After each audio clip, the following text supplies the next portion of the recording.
Hi Hello and everyone. welcome to another episode of Dad's Explaining Politics. Hi, Freddie. Sorry about that. We're in different time zones, so I'm not sure if the connection is getting our audio back to each other at the same time. So there may be a bit of overlap and a few awkward moments, but we'll try and get through them for you guys. Hi, Dada. How are you? How's everything? I'm great, thank you. Greeting from Greece. And today we are going to Greetings from cover the Greece. latest on tariffs. Every time you see him, he's in a new place. The latest on tariffs. The latest news on Ukraine just breaking. A discussion around Francesca Albanese and the issues with the US. And then finally, the whole latest on Aukus and the Not balancing act with Ukraine. China. Yeah. Okay. I'm not sure if I All right. misheard you or if the connection is just confusing, but let's get into tariffs first of all. Obviously, the tariff wars have been a massive deal over the past 6 months or so. You know, we've been navigating that, been postponed again. And current situation is that a lot of them are set to come into action in August, the beginning of August. So the EU is set to still have a 30% tariff, regardless of all the efforts and work they have done to secure a lower tariff agreement. And I know that EU spokespeople have come out and said that they are quite surprised considering how much effort they have put into that task itself. So it's interesting to see how people react when effort is put in and sacrifices are made, compromises are made, and yet the Trump administration still doesn't respect those like increases in defense spending and increases in deference really, just from every European leader across the board to Trump and his position. They're still imposing those tariffs. I think the interesting thing, Freddie, is the fact that people assume normal diplomacy, right? So the underlings do all this work, and you'd assume that that helps move the ball forward. But I think in terms of the Trump administration, Trump fundamentally decides in the end, no matter how much work's been done by the underlings and other people, which causes huge frustration from an international point of view because it upends the normal way of working. But that's what Trump likes, as we all know, the chaos side of things. Well, yeah, for sure, but I think there's only so long. I think that gives it a shock factor, right? Which means that people react in order to try and improve the situation for him, as right now has been happening. People across the board, you know, Mark Rutte, when Trump came for the NATO summit, of course, like just bowing down to him at every second of every day. They have been trying their best. But if they are shown that trying their best has no impact, will they continue to do it? Will they continue to bow down to him? If it has no effect, especially in terms of tariffs, because obviously the EU is America's biggest trading partner at the moment, and you know, it would have monumental economic reaction in America as well as in the EU. So maybe they will get to the point where they'll have a tariff war and they'll just keep raising tariffs against each other until both are like economic breakdown. Freddie, I already think the world doesn't believe Trump is serious about this, that he will back down again. I don't believe that these tariffs will stay. This is a continuation of round one. And, you know, the stock market, I can tell you, is not even reacting to this very much because they're assuming that he's going to balk and he's going to blink, which he always has done so far. And so Yeah. I think you're right. People don't He treat doesn't him have as... the balls to actually implement the tariff. That's right, because he's worried about the US bond market and he's worried about the US stock market Yeah, and the whole thing. So I think the rest of because the he world is... rightfully knows. You go. So I think the rest of the world is not taking it that seriously because in a way they regard him now as a toothless tiger because he's not following through on any of these things. Oh, yeah, exactly. It's very much the boy who cried wolf, right? I mean, I think when we look to defense and foreign policy and everything happening with Ukraine, as we're going to talk about soon, I think that the EU will continue to bow down to Trump and try their best to please him. But when it comes to tariffs, there's only so far you can go. And I mean, this threat, if it's never implemented, everyone's just going to continue to ignore it until he does something about it, which, yeah, as you've said, the stock market has been doing since the beginning. And I think they've seen as well, the EU has said, because they're in a position, not the EU, but spokespeople of certain countries who understand the EU position, have said that because these tariffs aren't just targeting the EU, and they're targeting, obviously a bunch of different countries. They're targeting Mexico, they're targeting South Korea, And Japan, Korea. to different percentages. Yeah, then they feel like they can have a united approach back against the tariffs. So we'll definitely see what happens on that. August is not that far away, so it'll be interesting to see what he has the guts to August do. 1st actually is when August 1st is when it's meant to be happening. And Yeah, exactly. like we said many podcasts ago, there is an opportunity for the rest of the world to have new alliances of the global order and in fact bypass the US. So I think that will be interesting how that plays out. And that's definitely slowly been happening over the past 6 months. New relationships have been formed, countries turning away from their typical relationships and maybe forming more regional partnerships as well. It'll be interesting to see how this affects the various, like you think about the EU as a European Union. There's a bunch of different agreements across the world, like there's the Indo-Pacific region and how these countries will be depending on each other, how Latin America may become more of a stronger bloc itself as well. I think when you have something to fight against, you become more united in general. And if everyone is just fighting against the Trump administration, maybe they'll become more united and can move away from America as such a centralizing power. So it'll be interesting to see what happens there. But do we want to get on to talking about... Yes, Ukraine. So breaking news on Ukraine. Trump is super pissed off with Putin and doesn't think he's taking things seriously. So it's interesting how he's finally come to that conclusion. That's less breaking news. I think that happened a while ago. Well, I think that the breaking news part is that the US is now going to send a huge weapons cache to Ukraine.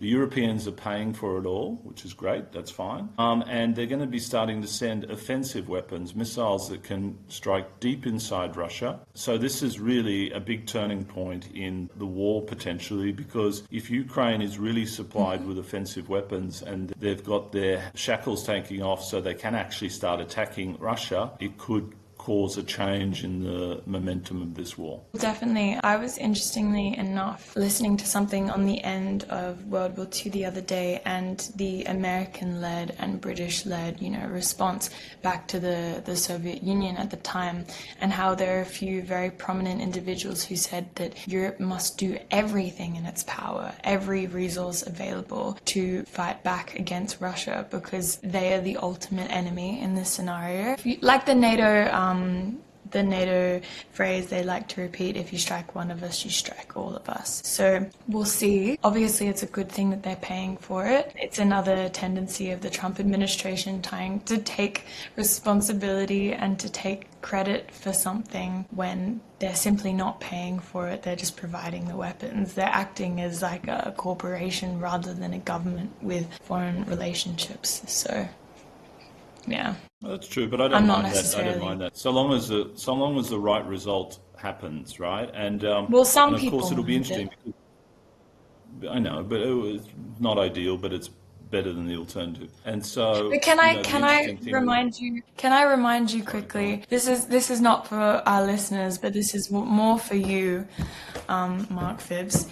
That the position that the US has been, where they have centered themselves in a position where they have benefited from the economic development that has gone on throughout the world for the past 20, 30 years and more. They have benefited. They have set up a system that revolves around them. They are not equally balanced compared to the rest of the countries. They had a superior jumping off point at the beginning of all of this, and the way that they've benefited even from climate change, etc., means that they owe a lot of shit to the rest of the world. They owe us. They weren't doing a nice thing by helping out the rest of the world. They were imposing themselves without people's permission into their regional conflicts, and then pulling out of them when they get stressed out or when they feel like it's not their place anymore. It is their place. They shouldn't be acting like a corporation. They rightfully owe other countries. And I just want to remind that, because I think Trump keeps putting this idea into people's minds that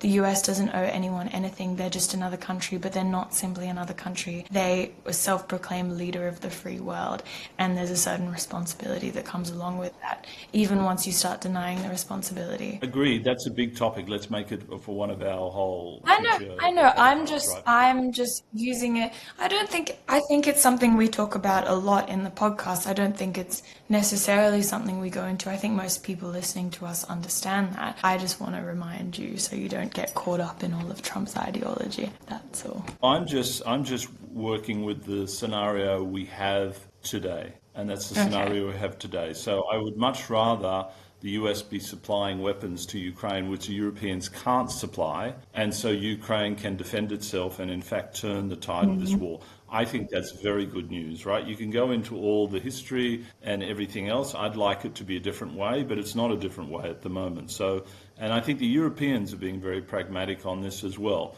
kowtowing to Trump to get what they want, paying their fair share. And by the way, in the past, they haven't paid their fair share. It's not really their fault because the US wanted to manage all this in the past and they never transitioned to getting the Europeans to pay. So there is some validity in the US case now of the Europeans not paying enough, right?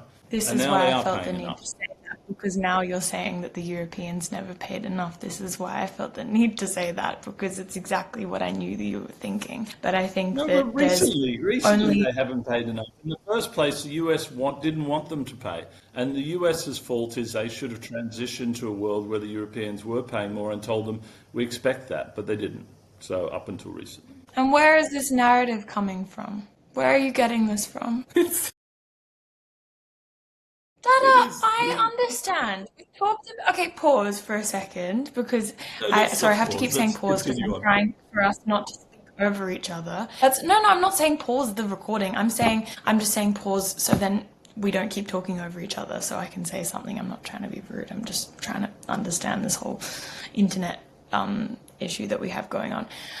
Okay, again, I just want to say that this is my opinion, so I do not agree with you necessarily. The EU has been spending less of their fair share because they do have defense budgets, and the US is an incredibly massive economy, and the EU is not a single country. And I think that the US tends to get confused about that and start to label the EU as a single country, which is not owing up, like giving the money and the defense capacity that it should be, but it's not. I get that, but darling, don't make excuses for the EU. The EU should have a common defence policy, etc. They've got to improve their act. They've got a lot of things going for them, but they're not perfect, far from it.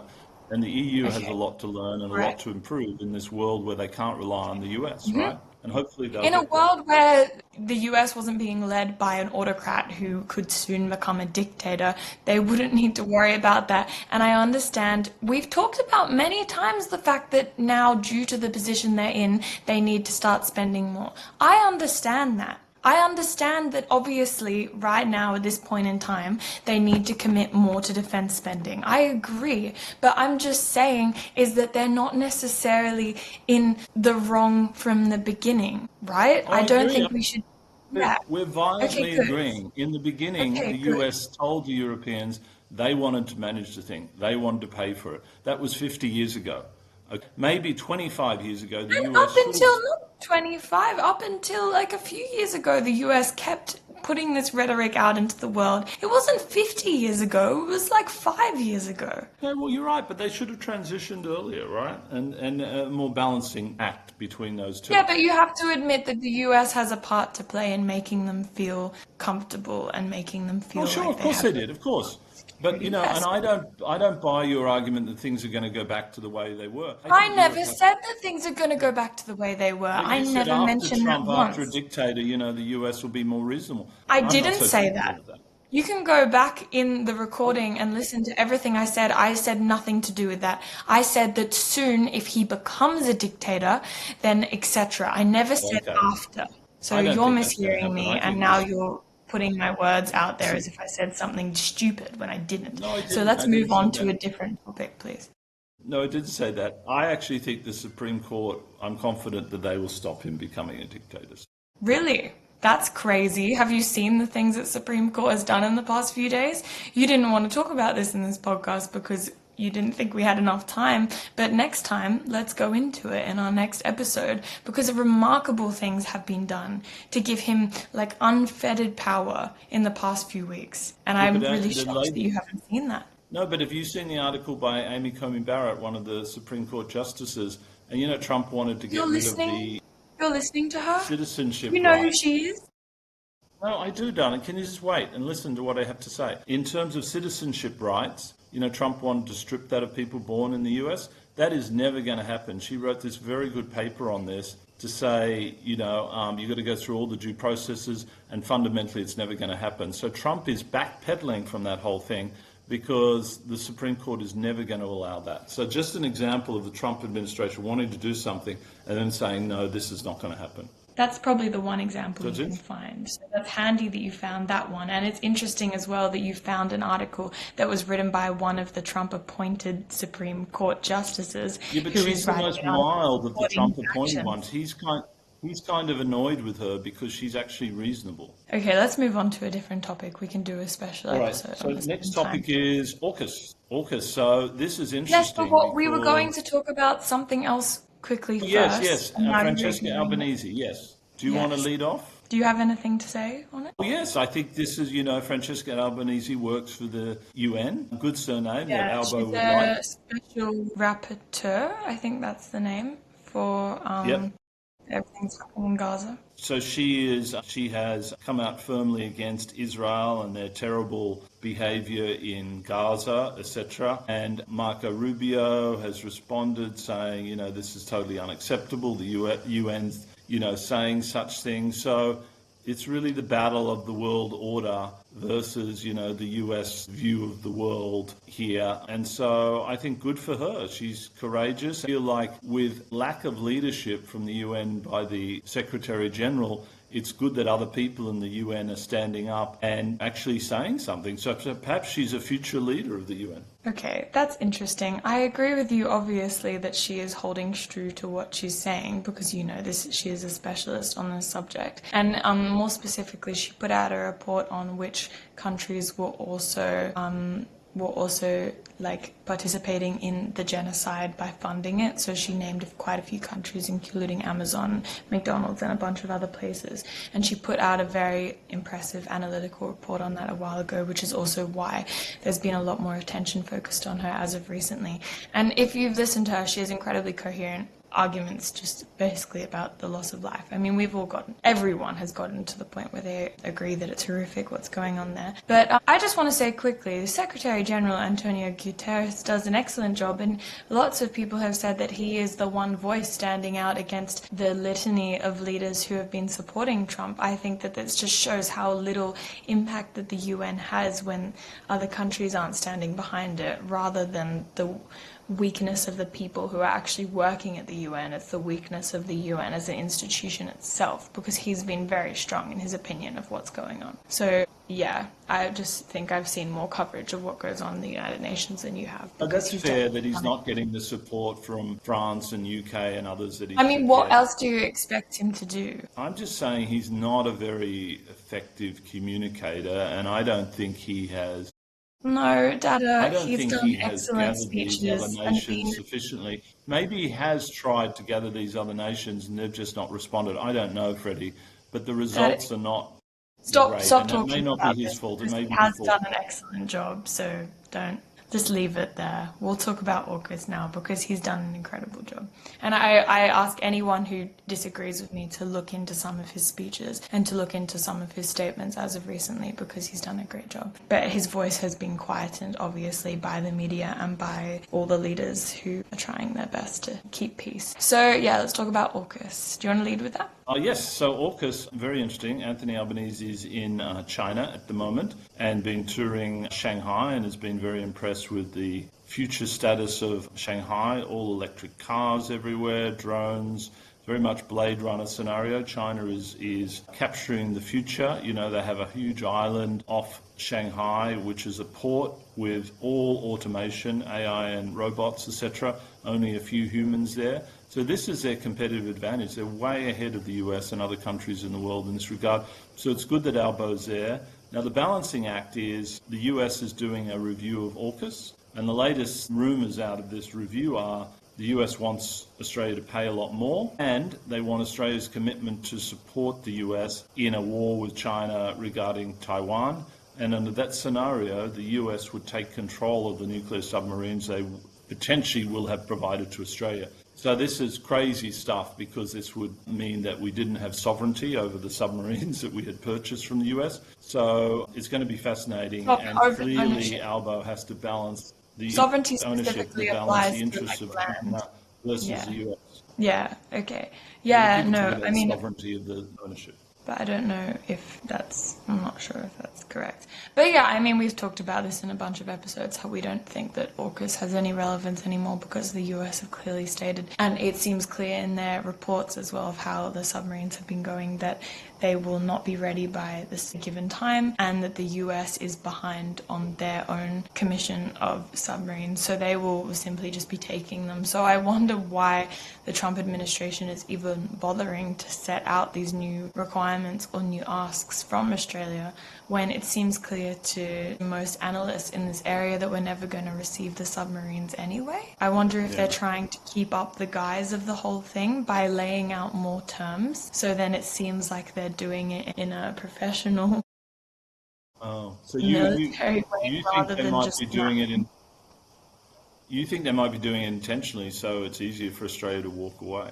No, that's not what I'm saying. What I'm saying is that I think like it's obvious that they were going to keep the submarines regardless, but maybe they're trying to use this as a bargaining chip. They know they're going to get the submarines regardless. Australia is not 100% certain that they're going to get their submarines or not get the submarines. So if the US pretends to be doing a review on AUKUS and pretends to be analysing if the submarines are a good commitment or not, then maybe they can influence Australia to increase defence spending and give them more money. Do you see what I mean? Right. Maybe they can use this as a bargaining chip to get more from Australia, more funding and more defence commitment without still giving them the submarines. So just keeping up the guise of it a little bit longer and putting us in even a worse situation than we are already. But that's just Anyway, we can always go back. We can always go back to the French nuclear submarines. Macron will be happy. And I don't think we can go back to that. I think that is off the table. It is? Okay. Anyway, so that's great. So good talking to you, Freddie. Hopefully you've enjoyed this episode, and please subscribe and like us and comment, and we'd love to get some more questions. And we will see you next week, and happy Bastille Day to those who celebrate. Thank you, guys. Bye.